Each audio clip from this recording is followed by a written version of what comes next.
Came earlier, set up the heaters, but it's also gotten like 15 degrees warmer in the last 30 minutes, so I think we should be good.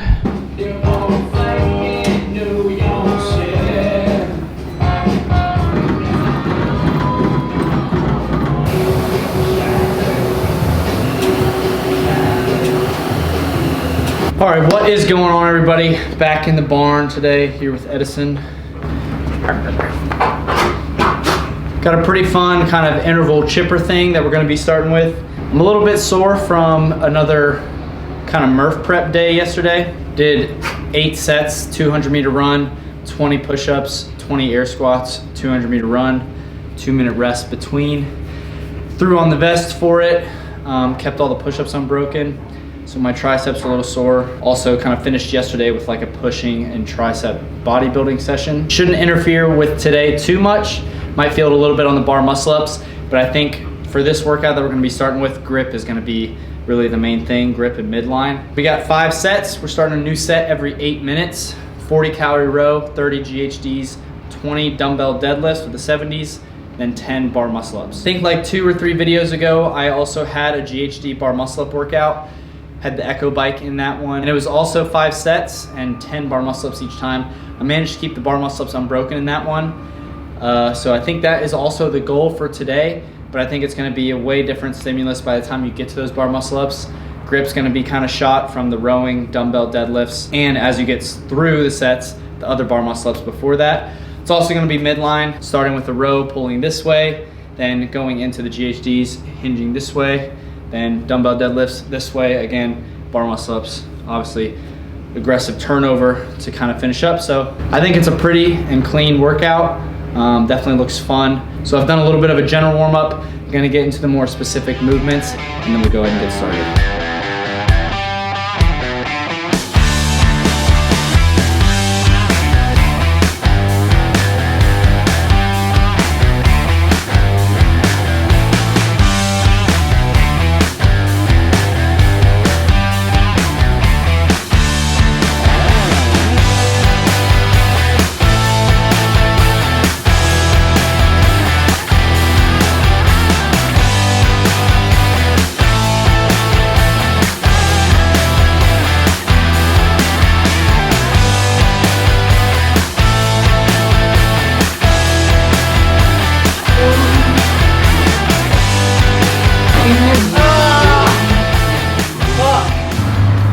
Got a little dramatic there at the end.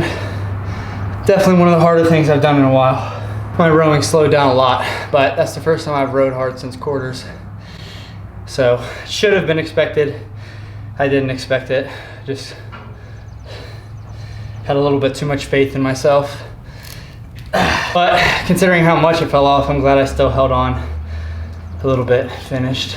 That's it for the Metcon. Gotta get into some strength work now. Still can't believe how bad that was. I guess I can't believe it. I was a little bit naive to think that it wouldn't be too bad. I think if I were to program that again, at least in the shape I'm in right now, I'd probably do every 10 minutes just to get a little bit more rest, keep the intensity at the desired pace. But since I didn't do that, I'm glad that I still held on. I think the thing I'm most disappointed in from that is the row paces. They slowed down pretty quick, but that's one of those things easy to work on. Just do it more. Happy with how everything else went. Kept the bar muscle ups unbroken, even though they were pretty nasty. It's definitely a lot harder to do those unbroken than the workout that I was talking about from a few videos back. Like I said, moving on from that, got some deadlifts now. We'll do 5x5 and build in weight across the sets. And been doing dead stop deadlifts a lot recently, just trying to build my deadlift up. But today I'm gonna do them touch and go and just try not to bounce. I'm just gonna try to just tap the floor, really get what I can out of the eccentric portion of the deadlift, keep my midline super tight, build that midline endurance and strength. So typically it's a little bit easier to touch and go if you're catching the rebound and stuff. But like I said, I'm gonna try to avoid that today. Just a nice tap to the floor, try to keep it in motion the whole time. So I'm gonna clean up all this stuff, get some carbs, and get lifting. All right, I was planning on going really light for these anyway, but as I'm warming up, I realized how shot my hamstrings are from the rowing and dumbbell deadlifts in the Metcon, so I'm gonna start even lighter than I thought. Just start the working sets here at 275, try to keep it really controlled.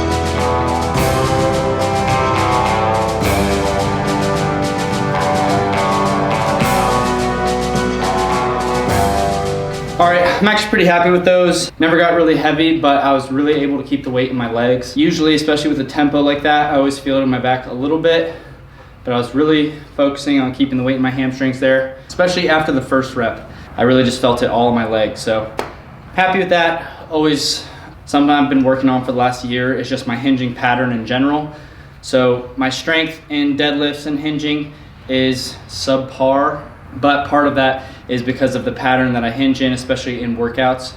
Just trying to get the right stuff firing, and I think I did a good job of that in those deadlifts. And now to continue working on that pattern, we're gonna do some toe elevated RDLs with the dumbbells. RDLs obviously are gonna really target the hamstrings a little bit more than normal deadlifts would. So good for hamstring strength, but also lengthening it, getting some more mobility in there so that my hips can rotate forward when I'm trying to hinge, especially in a Metcon where I'm going a little bit faster. Just gonna get probably a 25 or a 35 maybe, take the shoes off, put my toes up on the plate, and then just gonna use the 70s, do sets of 12 to 15, see how it feels.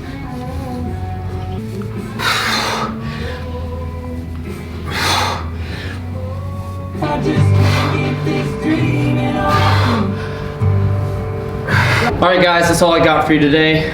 Gonna be heading over to Mac after I eat some food, do a pulling bodybuilding session, might snatch a little bit as well. But that's all for this video. Let me know if you guys try that workout. It's pretty nasty. Like I said, depends on how fit you are, but I would try to get closer to 1-to-1 rest. So whatever that's gonna be for you, whether you wanna scale it down, add more time, or take away time if you're just fitter than I am. So hope you guys enjoyed the video. Go ahead and like, comment, subscribe, do all the good stuff. Hit me up on Instagram, and I will see you guys next time. Say bye to everybody, Eddie. God, you look like a human.